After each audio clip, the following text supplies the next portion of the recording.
Thank you so much, Lindsay. That was beautiful, as usual. And so welcome to the third Sunday of November. And our pledge theme was New Ways of Giving, and that's actually what I'm going to talk about because I'm going to talk about, a minister, a large, in my mind, a large part of a minister's job is giving. And so to me, I'm going to continue to talk about not denying this time, I'm calling the time of COVID, but just addressing it and knowing that this is an external thing for us. So the way that I like to give is I give by connection. I love in the times when we all got together, hanging out there, greeting everyone, seeing the smile on your face, seeing how you were doing, asking what's up with you. And because that's the one thing I love about this place, because the one thing, and the theme of this whole pledge drive is we are SBCSL. The one thing about SBCSL that is in me, that is in you, that is in everyone involved with us, is whenever you walk through that back door, you are loved whether you're on top of the world or you're struggling with lots of life's events.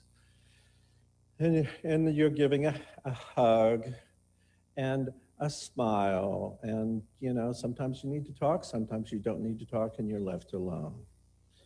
But my Sunday ritual, I learned this from one of the great ministers who was the director of our ministerial school, Dr. Christian Sorensen, is I like to be the first one here.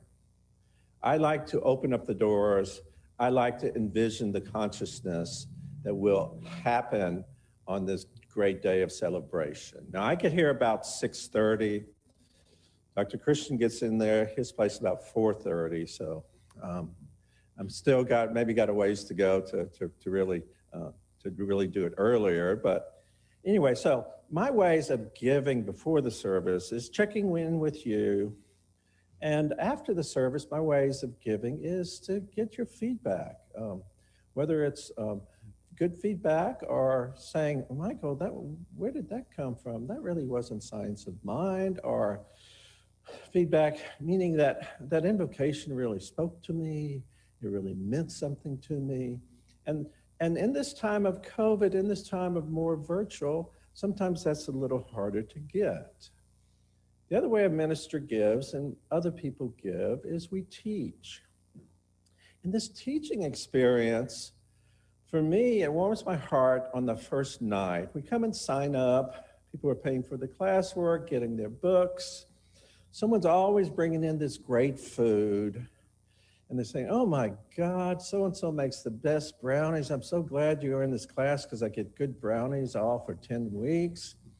And then you see the old class friends. Maybe they don't talk to each other outside of class, but they're getting together. The smiles are on their face and everything like that. And in this virtual space, it's a little different. We still do make the same connection in the virtual world. We can still do have small breakout groups, like we had our practitioners quarterly meeting yesterday, and Reverend Nicole did that great, broke us up into the breakout groups and everything like that. And the good thing about teaching from this, if I see something on the YouTube that I want to show to people, like a beautiful prayer, or if I'm teaching a class on Emerson, I can share a little 5 to 7 minute tape on Emerson, and it's much easier to do actually in the virtual world than it is in the non-virtual world, because everyone has to see it, we have to project it, but now all I have to do is pull it up on my screen. And the other thing that I love to give is I love to give the social contact that happens when we're together here. I love to watch the eye contact that happens. I'm just slightly introverted, so the large groups of people just gives me more and more energy. And I love being sort of like the cruise director, so to speak, because if I'm talking to a person and they mention, oh, I love this type of meditation, I can say, well, you can go see so-and-so. They do exactly that. Or you may want to talk to them about their spiritual practice because it all makes sense to them.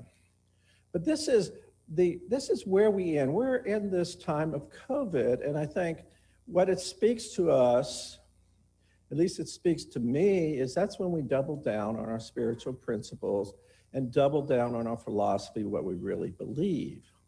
Because what it tells us to do is that this external situation does not control our happiness or joy, our compassion, or what we're doing with our lives. That all comes from within. And so what kept speaking to me was the teachings from the East that keeps telling us to have that focused mind, that beginner's mind, and then that disciplined mind. And let me quote from Wang Zhu. He says, "Flow with whatever may happen and let your mind be free. Stay centered by accepting what you are doing. This is the ultimate." So that doesn't determine the external circumstances. It says flow with whatever may happen. And that's what we're to do. In our men's group, we've talked about this COVID time. We've talked about what is it, let's picture what it would be like after this COVID time. And what really came out was really something astounding and astute, was that we don't want to go back to where we were before COVID. We want to make our consciousness changes and create a new world that works better for everyone. So we have this vision. This vision came out of our men's group that, yeah, we're going to come back in a more compassionate way. We're going to come back changed individuals because we've allowed ourselves to go within and allow that the divinity within us to come forward. Powerful place to be. And, you know, for me, we've been in this about 8 months. I love that we can gather together per all the county safety regulations to be as COVID safe as we can. Pam is there taking the temperatures for everyone that comes in. We got ventilation, everyone's wearing a mask, all of those good things. But I watch the numbers, and there's 2 zones in Southern California. One is purple, and the purple zone is there is no church gatherings inside anymore. And there's the red zone, which we're a part of. But people, we're the only red zone left, the small little Orange County in Southern California. So it could be a real reality that in a couple of weeks we go to purple, and then we have to go to a pure virtual service with no in-person attendance. But what I'm saying is that those are all external conditions. It's time for us to double down on what we believe, on what we teach. So let me go back to the Tao Te Ching. And it goes like this: he who once has known the contentment that comes simply from being content will never again be otherwise than contented. So that's once again turning away from the external world to get your value, to get your joy, to get your peace, to get your contentment. And we've been through many a change. I remember, I've been with this church about 15 years now. And I remember this church changing. I remember when I first came here, Reverend Dr. Peggy Price had just finished the triage of putting this church from a very small congregation that had some difficulty communicating with each other, building it up. And then there was this great young up-and-coming fabulous minister by the name of Josh Reeves. Reverend Peggy ushered him in. He did a great job here. And as always happens, when you do the good work, the universe always provides you a conduit to do good work for more and more people. And so Reverend Josh was asked to come to Mile High Church, probably the biggest church in our movement. And he's doing great work there. He's the co-lead minister at the biggest church in our union. And then everyone was sad when Reverend Josh left. We took 9 months before Nicole and I were selected to be the ministers, and we were learning how to do ministry. And just about the time that we thought things were going a little bit more smoothly, COVID came along.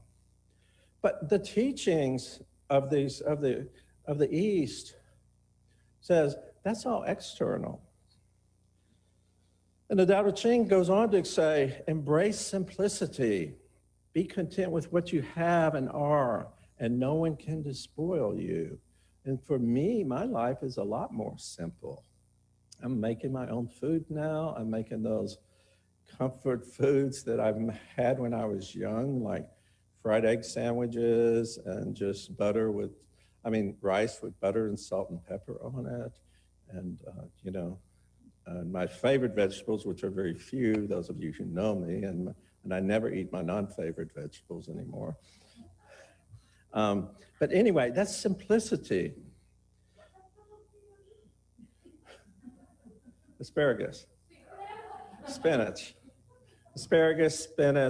zucchini, no cabbage family, and no Brussels sprouts.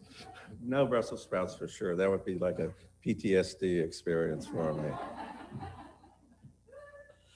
Yeah, so, and then the Tao goes on to say the basis of what we believe here. It says, how you conduct yourself along the path that is your life depends how your life unfolds. That's like Wayne Dyer telling us what you think about expands. That is like Ernest Holmes saying, it is done unto you as you believe. That is like the Bible saying, seek ye first the kingdom and all other things are added. So what it means is it doesn't matter what the external world is. It matters what you're doing internally, because we always have the power of the divine within us. And we have the power to speak that word and impress that word on the law and let that unfold and become our life experience. And we're supposed to be calm.